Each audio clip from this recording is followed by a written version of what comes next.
आज की कहानी है सिंहासन 32। बहुत समय पहले राजा भोज उज्जैन नगर पर राज्य करते थे। राजा भोज आदर्शवादी, सामाजिक एवं धार्मिक प्रवृत्ति के न्यायप्रिय राजा थे। समस्त प्रजा उनके राज्य में सुखी एवं संपन्न थी। संपूर्ण भारतवर्ष में उनकी प्रसिद्धि दूर दूर तक फैली हुई थी। उन्हीं के समय से चली आ रही कहावत, कहाँ राजा भोज और कहाँ गंगू तेली, आज भी जनसाधारण को प्रभावित करती है। उज्जैन नगरी में कुम्हारों की एक चर्चित बस्ती थी। इस बस्ती के कुम्हार मिट्टी से आकर्षक और मनमोहक बर्तन बनाते थे। उनके द्वारा बनाए बर्तनों और आश्चर्यजनक कार्यों को दूसरे राज्यों में बड़े ही सम्मानपूर्वक देखा जाता था।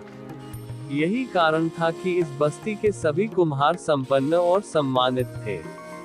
कुम्हारों की इस बस्ती के आसपास मिट्टी के छोटे बड़े टीले थे, जिनकी मिट्टी बड़ी सुगंधित और चिकनी थी। राजा भोज के शासनकाल में प्रत्येक व्यक्ति संपन्न एवं सुखी था। कृषि भी होती थी और किसी भी प्रकार की कोई कमी न थी। इसी बस्ती में कई वर्षों से एक गड़रिया भी काम करता था, जिसका नाम सूरजभान था। सूरजभान के घर से कुछ ही दूरी पर उसका एक घनिष्ठ मित्र रहता था। दोनों पड़ोसी होने के साथ साथ एक दूसरे से इतना प्यार करते थे कि एक दूसरे के लिए अपनी जान तक दे सकते थे। लेकिन एक बार छोटे बच्चों के मध्य झगड़े को लेकर दोनों में अनबन हुई तो दोनों की दोस्ती दुश्मनी में बदलती चली गई। लेकिन सूरजभान ने अच्छे अवसर की तलाश कर फिर से दोस्ती को सहज बना दिया। लेकिन दूसरे गांव का एक व्यक्ति उनकी दोस्ती से नफरत करता था और उनकी दोस्ती तुड़वाना चाहता था, किंतु उसे कोई मौका नहीं मिल रहा था। सूरजभान और उसके दोस्त को उस व्यक्ति के ईर्ष्यालु स्वभाव की कोई परवाह नहीं थी।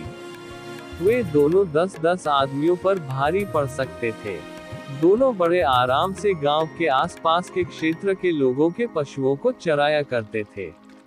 एक दिन कुम्हार जब मिट्टी खोद रहा था तो मजबूत ईंट, मूर्तियां और घर गृहस्थी का बहुत सारा सामान निकल आया।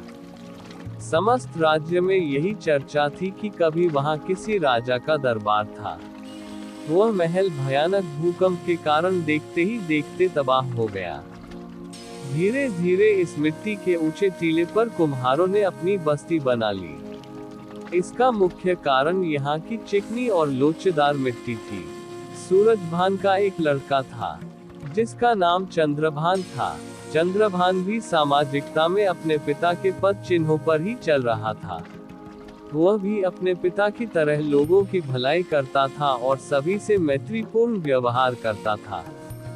जब लोग टीले की खुदाई करके उसमें मिलने वाले सामान को उठाकर ले जाने की कोशिश करते तो चंद्रभान उस सामान के बारे में कहता कि धरती माँ से प्राप्त वस्तुओं पर जनता का समान अधिकार है। कोई भी व्यक्ति इन सामानों को व्यक्तिगत नहीं मान सकता और ये सभी में बराबर बराबर बंटनी चाहिए। लोग उसकी बातों का उपहास उड़ाते थे और मूर्ख कहकर उस पर हंसते थे। चंद्रभान शरीर में तो कमजोर था, किंतु दिमागी ताकत में वह किसी से कम नहीं था। वह प्रत्येक दिन टीले पर जाता और लोगों को खुदाई में मिलने वाले सभी सामानों को बराबर बराबर हिस्सों में बांटता। धीरे धीरे लोग उसका सम्मान करने लगे थे। उसका यह स्वभाव देखकर कुछ लोग स्वार्थवश उससे नफरत करने लगे। कुछ लोग कभी कभी उससे नजरें बचाकर टीले से मिट्टी खोदकर मूल्यवान वस्तुओं की चोरी जैसा कार्य भी कर लेते थे।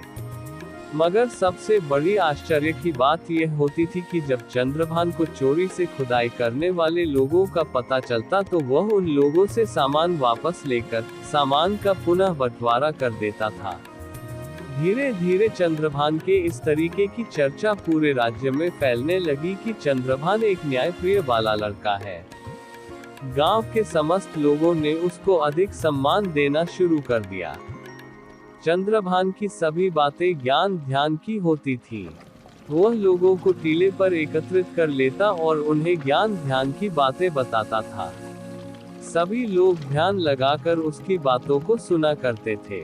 कभी कभी गांव के लोगों के बीच अन्य गांव के लोग भी शामिल हो जाया करते थे और उसकी बातें सुनकर राज्य के अन्य लोगों से भी चर्चा करते। चंद्रभान जब टीले से उतरकर अपने घर की ओर जाता था तो उसका व्यक्तित्व सभी लोगों को आकर्षित करता था। चंद्रभान हमेशा की तरह प्रत्येक सुबह उस टीले पर चढ़ जाता और आने वाले लोगों की बातें सुनता और कुछ न कुछ समाधान प्रस्तुत करता। उसकी बातों को सुनकर लोग अब अमल करने लगे थे। एक दिन चंद्रभान ने आने वाले लोगों से एक सवाल किया कि हमारे राज्य का राजा कौन है। तो कुछ लोगों को राजा का नाम तक याद नहीं था, किसी ने तो उसका चेहरा भी नहीं देखा था, बल्कि एक ने कहा जब हमारे गांव में राजा आया तो पूरे गांव की फसल सैनिकों के आने से बर्बाद हो गई और पूरे गांव को साल भर भूखा मरना पड़ा। चंद्रभान ने लोगों की बातें सुनकर कहा कि राजा वह होता है जो मुसीबत के समय ही काम नहीं आता बल्कि मुसीबत आने से पहले ही कुछ न कुछ बंदोबस्त कर देता है। लोगों के मन में चंद्रभान की बात कुछ अटपटी लगी कि उसको राजा भोज के विषय में कुछ भी नहीं बोलना चाहिए था। गांव के लोगों की समस्या सुलझाना एक अलग बात है और पूरे राज्य की देखरेख करना दूसरी बात है। अब गांव वालों को डर लगने लगा कि यदि चंद्रभान की बातें राजा भोज तक पहुंच गई तो इसे अवश्य ही फांसी पर लटका दिया जाएगा।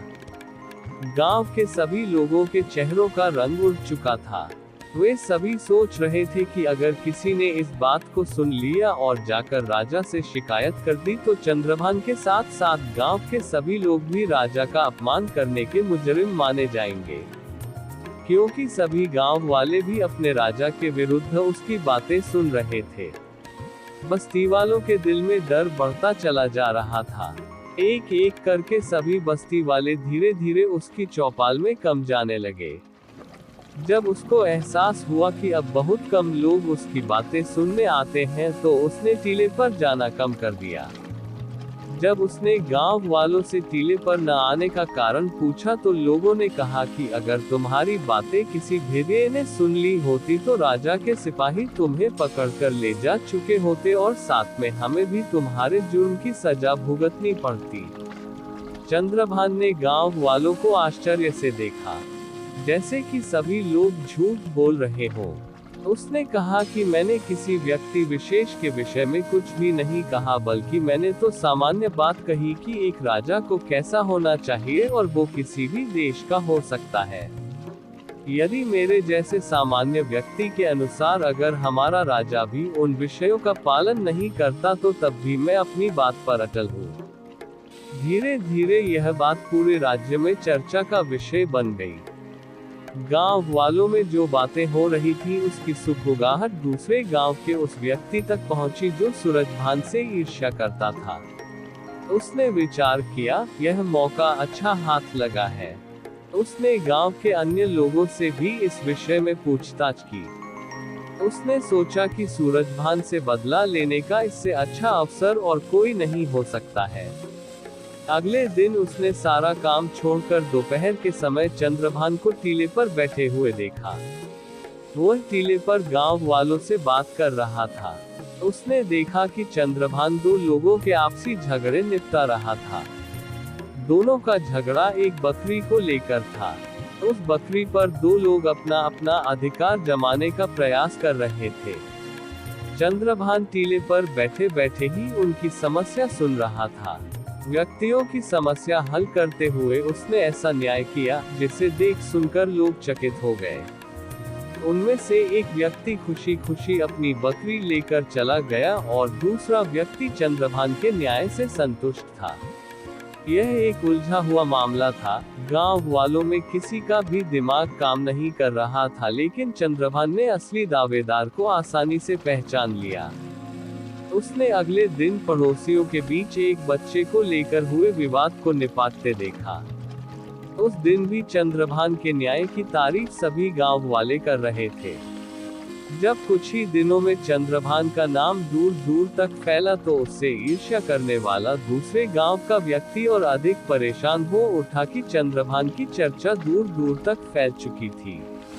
एक दिन उसने मौका पाकर राजा भोज से शिकायत कर दी, है राजा भोज, सूरजभान का लड़का स्वयं अपने आप को राजा मानकर प्रजा की समस्याओं का निदान कर रहा है। महाराज, वह आपके लिए अपशब्दों का भी प्रयोग कर रहा है। ईर्ष्यालु भानु प्रताप मन ही मन प्रसन्न हो रहा था कि वह अब किसी भी सूरत में नहीं बच सकता। उसे भी अपने अपमान का बदला चुकाने का अच्छा मौका दिख रहा था। राजा भोज ने अपने सिपाहियों को आदेश दिया कि वे सूरजभान के लड़के पर नजर रखें। उसके पास न्याय पाने जाने वालों को रोके और फरियादियों को न्याय के लिए मेरे पास लेकर आए। सिपाहियों ने राजा भोज के आदेश का पालन करना शुरू कर दिया। अगले दिन एक व्यापारी को राज दरबार में लाया गया। राजा भोज ने व्यापारी से राज दरबार में आने का कारण पूछा। व्यापारी ने कहा, महाराज, मैं एक छोटा सा व्यापारी हूँ और व्यापार करना मेरा मुख्य पेशा है।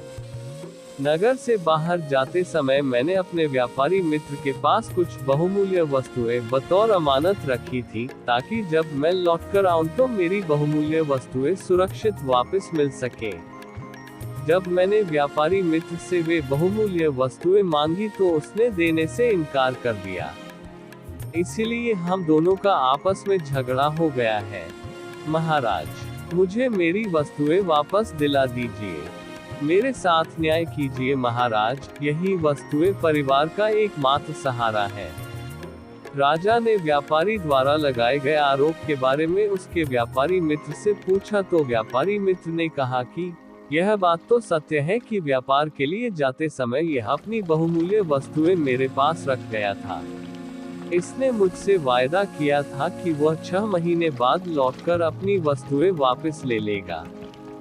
जब यह 6 महीने बीत जाने के बाद लौटा तो मैंने इसकी अमानत लौटा दी। राजा भोज ने उस व्यापारी से कहा कि क्या तुम्हारे पास कोई गवाह है जो यह सिद्ध कर सके कि तुमने इसकी बहुमूल्य वस्तुएं लौटा दी थी? अवश्य महाराज, मैंने गांव के मुखिया और मंदिर के पुजारी के सामने सभी वस्तुएं लौटाई थी। व्यापारी के मित्र की बात सुनकर राजा भोज ने उन दोनों को बुलाने का आदेश दिया। कुछ देर बाद राजा के सिपाही मुखिया और पुजारी को दरबार में ले आए। दोनों की गवाही व्यापारी के मित्र के पक्ष में थी। उन दोनों की पूरी बात सुनने के बाद राजा ने अपना निर्णय सुनाया। यह व्यापारी झूठ बोल रहा है, इसलिए उसे आदेश दिया जाता है कि वह झूठ बोलने के अपराध में अपने मित्र व्यापारी से क्षमा मांगे, वरना उसे राज्यदंड भोगना पड़ेगा। यह न्याय नहीं, अन्याय है अन्नदाता। यदि मैं चंद्रभान के पास न्याय हेतु जाता तो दूध का दूध और पानी का पानी हो जाता, लेकिन आपके सिपाही जबरदस्ती हमें पकड़कर आपके दरबार में ले आए।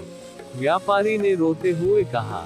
व्यापारी की बात सुनकर राजा भोज क्रोधित नहीं हुए, बल्कि यह सोचने लगे कि सूरजभान का लड़का कैसा न्याय करता है, जिसकी चर्चा हर जगह है। उसे चलकर देखना चाहिए। राजा भोज ने कहा, अगर तुम दोनों मेरे न्याय से असंतुष्ट हो तो जाकर उसी से न्याय मांगकर देख लो। मैं भी देखना चाहता हूँ कि वह किस प्रकार का न्याय करता है। राजा भोज की बात सुनकर व्यापारी और दोनों गवाह भी उसके पीछे पीछे चल दिए। बस्ती के सबसे ऊंचे टीले पर हमेशा की तरह चंद्रभान पहले से ही बैठा हुआ था। गांव के लोग उसके इर्द गिर्द जमा थे। राजा भोज भी वेश बदलकर वहां बैठ गया और उसका न्याय देखने लगा। व्यापारी ने चंद्रभान को जब अपनी विपदा सुनाई तो उसकी बात सुनकर चंद्रभान तेज स्वर में बोला, न्याय करने के लिए राजा होने की आवश्यकता नहीं, न्याय का अपना दृष्टिकोण होता है। यदि न्यायपूर्ण दृष्टिकोण हो तो कोई भी किसी भी समय सही न्याय कर सकता है। यदि मेरे वश में होता तो राजा भोज को यहाँ बुलाकर दिखाता कि न्याय किसे कहते हैं। चंद्रभान ने सबसे पहले व्यापारी के गवाह, गांव के मुखिया और मंदिर के पुजारी को बुलाया और पूछा कि बताओ उन बहुमूल्य वस्तुओं में कौन कौन सी कितनी वस्तुएं थी। चंद्रभान का यह सवाल सुनते ही मुखिया और पुजारी के होश उड़ गए। उन्होंने लड़खड़ाती जुबान में कहा, हमने तो बस पोटली देखी। व्यापारी के मित्र से चंद्रभान ने कहा कि तुमने तो कहा था कि उन दोनों को दिखाकर बहुमूल्य वस्तुएं लौटा दी थी। अरे तुम तो एक बेईमान इंसान हो। दोनों को झूठी गवाही देने के लिए किस प्रकार का सौदा किया था। व्यापारी मित्र बुरी तरह कांपने लगा, उसकी टांगें लड़खड़ाने लगी। व्यापारी का मित्र चंद्रभान के कदमों में गिरकर रोने लगा। मुझे क्षमा करें, मुझसे बहुत बड़ी भूल हो गई। मैं इनकी बहुमूल्य वस्तुएं लौटाने का वादा करता हूं कि घर जाते ही इनकी वस्तुएं दे दूंगा। राजा भोज ने देखा कि सूरजभान का लड़का चतुर और न्यायप्रिय है। राजा उसके न्याय करने का ढंग देखकर काफी प्रभावित हुए और अपने राजमहल वापस आ गए। वह रात भर चंद्रभान के बारे में सोचते रहे। अगले ही दिन उसने चंद्रभान को राजदरबार में बुलाया और कहा कि मैं तुम्हारे न्याय करने के तरीके से काफी प्रभावित हूँ, लेकिन एक बात हमारी समझ में नहीं आई। कौन सी बात महाराज? चंद्रभान ने हाथ जोड़कर राजा भोज से पूछा। तुम अनपढ़ और एक मामूली चरवाहे हो, फिर भी इतना अच्छा न्याय कैसे कर लेते हो? यह सब उस टीले की करामात है महाराज। जब भी मैं उस टीले पर बैठता हूँ तो मुझ में न जाने कौन सी शक्ति आ जाती है। मैं वहाँ बैठकर ही सही न्याय करता हूँ, बाकी जगह तो मुझसे कुछ बोला भी नहीं जाता है। राजा भोज ने काफी सोच विचार करने के बाद अपने मंत्रियों से विचार विमर्श किया। अंततः यह निर्णय हुआ कि टीले के नीचे अवश्य ही कोई देवीय शक्ति है, इसे खुदवाकर देखा जाए। अगले ही दिन सैकड़ों मजदूरों ने उस टीले की खुदाई की।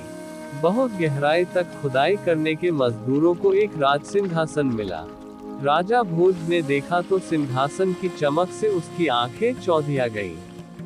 उनके सामने सोने चांदी एवं रत्नों से जड़ा हुआ बहुमूल्य सिंहासन था। राजा भोज के आदेश पर सिंहासन को राजमहल लाया गया। सिंहासन को साफ किया गया। सफाई के बाद वह और निखर गया। इतना सुंदर सिंहासन अभी तक किसी ने भी नहीं देखा था। सिंहासन के चारों ओर 8-8 पुतलियां बनी थीं। पुतलियां इतनी सजीव लगती थीं मानो अभी बोल पड़ेंगी।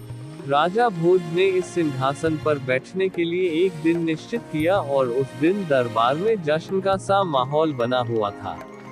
राजा भोज जैसे ही सिंहासन पर बैठने के लिए आगे बढ़े, तभी सिंहासन में जड़ी सभी 32 पुतलियां राजा भोज को देखकर हंसने लगी। राजा भोज ने सहमकर अपने कदम पीछे खींच लिए और उन पुतलियों से पूछा, पुतलियों तुम सब मुझे देखकर एक साथ क्यों हंस रही हो? राजा भोज का प्रश्न सुनकर एक पुतली रत्नमंजरी राजा भोज को कुछ बताने के लिए आगे आई।